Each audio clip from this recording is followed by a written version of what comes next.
ಅಸಂಘಟಿತ ಕಾರ್ಮಿಕರಿಗೆ ಬಜೆಟ್ ಮೀಸಲು ನೀಡಲೇಬೇಕು. ಕನಿಷ್ಠ ವೇತನ 36,000 ನಿಗದಿ ಮಾಡಲೇಬೇಕು. ಕಾರ್ಮಿಕ ಇಲಾಖೆ ಮುಖಾಂತರ ಮನವಿ ಕೊಡೋದ ಉದ್ದೇಶ ಏನಂದರೆ, ಒಟ್ಟು CIT ಅಡಿಯಲ್ಲಿ ದುಡಿಯುವಂಥ ವರ್ಗ ಕೇಂದ್ರ ಸರ್ಕಾರ 29 ಕೋಡ್ ತೆಗೆದು 29 ಕಾನೂನು ತೆಗೆದು 4 ಕೋಡ್ಗಳು ತಂತು. ಆ ಕೋಡ್ಗಳನ್ನು ರಾಜ್ಯ ಸರ್ಕಾರ ವಿರೋಧ ಮಾಡಬೇಕಾಗಿತ್ತು. ಆ 4 ಕೋಡ್ಗಳಲ್ಲಿ ಇದ್ದಂಥ ಉದ್ದೇಶ ಏನಂದರೆ ಪ್ರಜಾಪ್ರಭುತ್ವನ ಕಗ್ಗೊಲೆ ಮಾಡೋಂಥದ್ದು. ಯಾರೇ ನಮಗೆ ಅನ್ಯಾಯ ಆಗ್ಯಂದ್ರೆ ಕೇಳಪ್ಲೇ ಇಲ್ಲ, ಇವತ್ತು ನೌಕರಿ ಹೋಗ್ಯದಂದ್ರೆ ಕೇಳಪ್ಲೇ ಇಲ್ಲ. ನಮ್ಮದು ಪ್ರತಿಯೊಂದು ಬದುಕನ್ನಂಥದ್ದೇ ಸರ್ವನಾಶ ಮಾಡೋಕ್ಕೆ ಕೇಂದ್ರ ಸರ್ಕಾರ ಮುಂದಾಗ್ಯದ. ಅದೇ ರೀತಿ ರಾಜ್ಯ ಸರ್ಕಾರ ಕೂಡ ವಿರೋಧ ಮಾಡ್ತಾ ಇಲ್ಲ. ಕೇರಳ ಸರ್ಕಾರ, ತಮಿಳುನಾಡು ಸರ್ಕಾರ ಇವತ್ತಿನ ದಿನ ವಿರೋಧ ಮಾಡ್ತು. ಆ ತೀರ್ಮಾನವನ್ನು 29 ಕೋಡ್ ತೆಗೆದು 4 ಕಾನೂನು ಕೋಡ್ ಏನು ತಂದ್ರಲ್ಲ, 29 ಕಾನೂನು ತೆಗೆದು 4 ಕೋಡ್ ಏನು ತಂದ್ರಲ್ಲ, ಕೇರಳ ಸರ್ಕಾರ ಖಡಾಖಂಡಿತವಾಗಿ ವಿರೋಧ ಮಾಡ್ತು.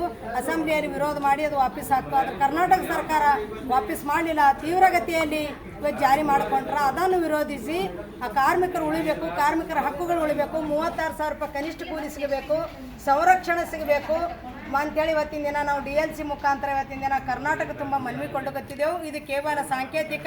ಮುಂದಿನ ದಿನಗಳದಾಗ ಇದೇ ರೀತಿ ಕಾರ್ಮಿಕ ಕಾನೂನು ವಿರೋಧ ಮಾಡಕ್ಕೆ ಹೊಂಟ್ರಂದ್ರೆ ಇಡೀ ಕಾರ್ಮಿಕರು ರೈತರು ಒಟ್ಟಾಗಿ ನಾವು ಈ 4 ಕೋಡ್ಗಳು ತಿದ್ದುಪ ಅಂದ್ರೆ ಜಾರಿ ಮಾಡ್ಲಿಕ್ಕೆ ಬಿಡಲ್ಲ. ಅದನ್ನು 29 ಮೊದಲೇನಿತ್ತಲ್ಲ ಕಾರ್ಮಿಕರ ಪರವಾದ ನೀತಿಗಳನ್ನು ತರೋವರಿಗೆ ನಾವು ಬಿಡಕ್ಕಾಗಲ್ಲ. ಯಾಕಂದ್ರೆ ಇದು ಈ ಕಾನೂನು ಜಾರಿ ಮಾಡಿದ ಜಗತ್ತಿನಾಗ ಯಾರು ಮನುಷ್ಯ ಅನ್ನಂಥದ್ದು ಜೀವಿಗಳನ್ನೇ ಉಳ್ಳಾರ್ದಂಥ ಪರಿಸ್ಥಿತಿ ಬರ್ತದೆ. ಅದಕ್ಕಾಗಿ ಜಗತ್ತಿನ ಜನರ ಉಳಿವಿಗಾಗಿ, ರಾಜ್ಯದ ಜನರ ಉಳಿವಿಗಾಗಿ, ಕಾರ್ಮಿಕ ರೈತರ ಉಳಿಗಾಗಿ ನಡೆದಂಥ ಈ ಒಂದು ಹೋರಾಟಕ್ಕೆ ನಾವು ಈಗ ನಡೆದಂಥ ಅಧಿವೇಶನದಲ್ಲಿ ಅಸೆಂಬ್ಲಿಯಲ್ಲಿ ಇದನ್ನು ವಿರೋಧ ಮಾಡಬೇಕು, ಇದನ್ನು ವಾಪಸ್ ಮಾಡಬೇಕು. ಅವರು ವಿರೋಧ ಮಾಡೋದು ಬಿಟ್ಟು ಮತ್ತೆ ಜಾರಿ ಮಾಡಿಕೊಂಡ್ರಂದ್ರೆ ಎರಡೂ ಸರ್ಕಾರ ನೀತಿ ವಿರುದ್ಧ ದೊಡ್ಡ ಹೋರಾಟ ನಡೀತದೆ. ವಾಪಸ್ ಆಗೋರು ಬಿಡಲ್ಲ.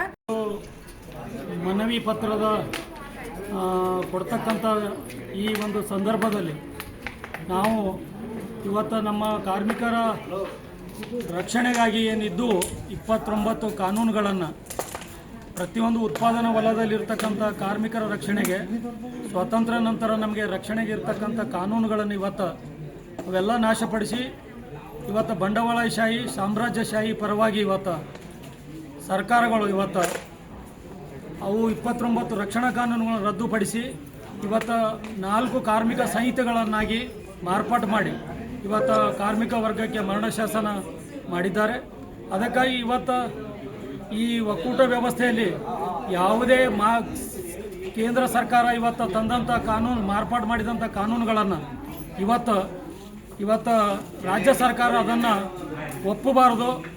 ಅದನ್ನು ಯಥಾವತ್ತಾಗಿ ಇವತ್ತು ಅವರು ಕಾಂಗ್ರೆಸ್ನವರು ಇವತ್ತು ನರೇಗಾ ಹೆಸರಿನಲ್ಲಿ ಹೆಸರು ಚೇಂಜ್ ಆದಂಥ ಒಂದು ವಿಷಯಕ್ಕೆ ಇವತ್ತು ಹೋರಾಟ ಮಾಡ್ತಾ ಇದ್ದಾರೆ.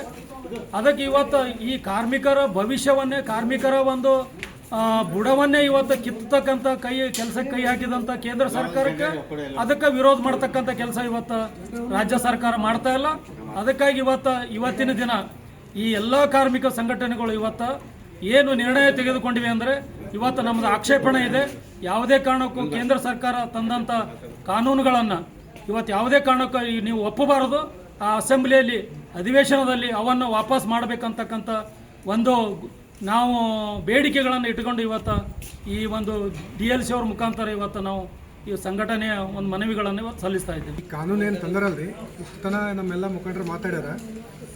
ಇದಕ್ಕಿಂತ ಮುಂಚೆ 17ದಾಗ ನಮ್ಮ ಸಿದ್ದರಾಮಯ್ಯ ಸರ್ಕಾರ ಏನೈತೆ, ಅವಾಗ ಸಿದ್ದರಾಮಯ್ಯ ಸರ್ಕಾರ ಏನು ಮಾಡ್ತು, 60 ವರ್ಷದ್ದು ಕೊಡ್ಬೇಕಂತೇಳಿ ಎಲ್ಲ ಕಡೆಗೆ ಕಾನೂನು ಲಾಗು ಮಾಡ್ತು. ಆ ಕಾನೂನು ನಮ್ಮ ಯಾವ ಕಾರ್ಖಾನೆಯವರು ಒಪ್ಪಲಿಲ್ಲ.